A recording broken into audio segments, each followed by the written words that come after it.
decided to go ahead and do a CTLS learn walkthrough video because I'm about to go ahead and show my kids how to log into it as well. So the first thing you want to do is when you get into the website or your web browser, you can do this on your phone and wherever you want to. You want to go ahead and type in ctlslearn.cobbk12.org. That's CTLSLEARN.COBBK12.org. Okay. Once you do that, for the first time you ever log in, it's going to take you to this screen right here. And from here, you have to basically type in your email credentials that you have. So for students, it would be like, say, my name Wiley.Tidwell at student.cobbk12.org, or it would say for myself, I'm just using cobbk12.org. And then you type in your password and then you log in. Okay. So then as you let that come on up, what you have to do here, you have to type in your student ID. So whatever your student ID number is, whatever your normal password is, as you've been logging in to use computers at school, that's what you want to use now. Mine's a little bit different because I'm a teacher, so I'm gonna go ahead and type in my material, my information rather. Okay. Okay. And then once you do that, you have access to the classroom. So these are all the classes that I have. I'm teaching. I have, of course, my homeroom. I have ethnic studies classes, and my 3 sections of U.S. history. Okay. So what I want to do first, just go ahead and say, let's go to this class here. All right. So the first thing you're going to see when you log in, you're going to see your instructors, and then you'll be able to click on this button here to get information about how to email them and things of that nature. Then you have all your announcements from the most recently posted to the last thing that's posted. And these are just things you can do to help you out. So like for my class, one of the main things we'll be using is going to be vocabulary. So I gave you guys both the code and also a step-by-step process of how to sign up for vocabulary. Okay, and also a video that shows you how to use it once you get in. So this is for all my classes, we'll be doing this. Then you also have your Unit 1 study resources, where it is made a Bitmoji Classroom, which is a one-stop shop for all your studying needs, for study guides, everything like that. Video lectures. I have this video here tells you guys how to use the Bitmoji Classroom, which you'll be able to find into your resources. Then here's my welcome video and information about me. Also, this is the welcome screen where, as far as the welcome Bitmoji, where you find your course syllabi, the scavenger hunt, which will be due the first week of school, the syllabus sign off, which is due the first week of school. Also, this is web links. Also, you got some extra credit there, so you can jump on that if you like to as well. And then you have information here as far as the Wheeler High School online learning cheat sheet. So it's just to help you out as far as how to get in, which is similar material to what I'm giving you right now. Okay. And also, every time I make an assignment, what's going to happen is it'll come here to you guys. Every time an assignment is posted, it will come here for you. Okay. So then you click here, you go for the digital sessions, and then you're going to go to the session you have to go for the day. So what my plan is to always give you the day the way we're doing to it. So it'd be like Monday, which would be August 17th. You click there. If you're using a tablet, you just use it. You just do the same process here. This button right here, it says Join Live Classroom. We'll be using Zoom. So all you have to do is just click here, and then you be able to join to the Zoom session. You may do it directly from this right here, okay, or this platform. Any kind of videos you have posted will be posted right here. So you can just click on the play video. Also, any kind of instructions will be here too.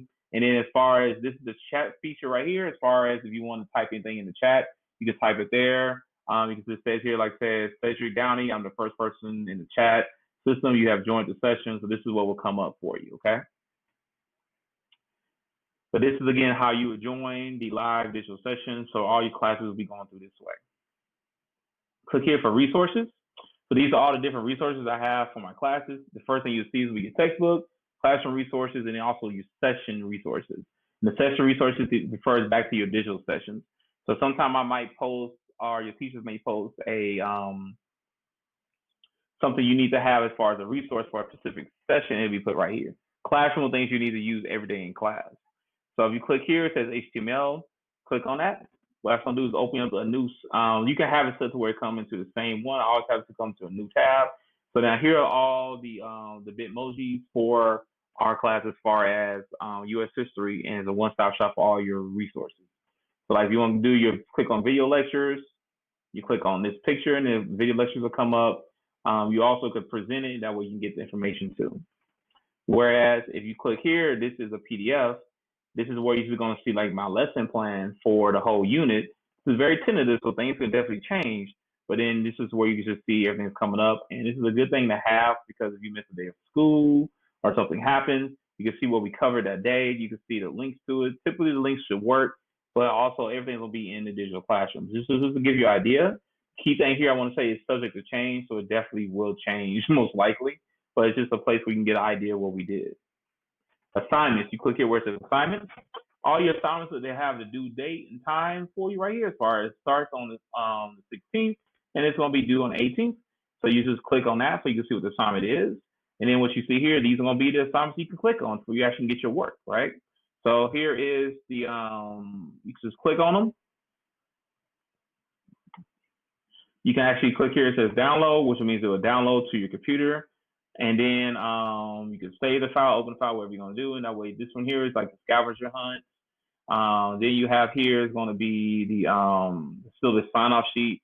So what you want to do, you want to download those. You want to go ahead and do whatever work you have to do. And then what you do is click right here where it says add attachment. You want to go find that assignment. You want to upload it by clicking this button here. And then what I would say is always save it, like maybe on your desktop or on your download folder. You want to put it there. If you're using it on a tablet or your phone, make sure you put it somewhere where you can find it. Then you will select the file, you will upload it and click by saying open. Make sure, I would suggest you always title your stuff. So make sure you title, like say, for my name is Wiley Tidwell _ say my first assignment is going to be scavenger hunt. All right, that way when you save it, it saves under your name, and that makes it a lot easier in case anything happens, because stuff can definitely happen when you're reviewing your materials, okay? Or when your teacher's reviewing your materials, just to keep things safe. All right, so for now, I'm not gonna do it because I don't wanna have this go through. So that's where you can do your work at. For discussions, this is really like a discussion board. Like say, I'll make a thread where I actually got the question. You guys could then go through and answer any of those questions that you want to answer, which would be all cool and gravy. You can do that. Anytime you want to take a test or anything like that, you click right here, and then your tests will show up as they are become available to you. All right, let's just do a recap. You click the very top, that's where it says my classes. Click whatever class you want to click on. So this time I'm going to click on ethnic studies. You see your teacher, all the announcements, as you guys see here, these are the posts that you will get once the assignment is posted for you. Okay. It's going to go from the most recent to the oldest. So sometimes you might have to look for things. And again, you always want to make sure everybody signs up for vocabulary. So we're going to be using all my classes. Click here for digital resources. You can see the layout's different. Your classroom sessions will be right here. Then sometimes be broken up by unit, by the name, whatever way your teacher's going to have it. For the sake of my classes, all the live sessions will be right here under lessons. Our small group work would be like our Wednesday remediation days, like when we need to get some extra help or tutoring. And then, like, say after the 1:30 class is over, that 1:30 to 3:30 time frame or so, this is where we do a review. It'll be put other here for you. Okay. We click on the session. Remember, this light greens will turn into green, where you can click on that. Right now, you can't, because I did not start the Zoom meeting for anything yet. You click there, and that's when you actually be able to go into the Zoom. You want to have your chat right here. Sometimes I'll give you links. Sometimes your teacher might even post a video like I did here. You can click this link to understand how to get to maybe the Zoom session, but I'm also going to make it available to you, not the Zoom session, but the assignment as far as the Nearpod, and also some other instructions you may have here too. Click here for resources. These are your resources. You should click on those, and then you can open up those files. For assignments, click right here. So like in this case here, you have crash courses for ethnic studies. What you do is you have to download these files, and then you can just start typing into your work. And then what you have to do when you have to go attach the file, and you have to attach it, you got to make sure you put a name it like your name _ name of the assignment. And then what you want to do is just find the assignment, either be it on your phone, your tablet, or in this case on my computer. Discussion board, anytime you want to have discussions, I'll post I might post maybe one a week for that. And then assessments, all your assessments will be posted here as well. You click right here, this is your student information. So it should work, but it's like it's not right now. And again, I'm using a dummy student. When you're done, you click this button right here. That's going to sign you out, and then you're done. So I really hope that was helpful to you. If you have any kind of questions or concerns, please make sure you let me know.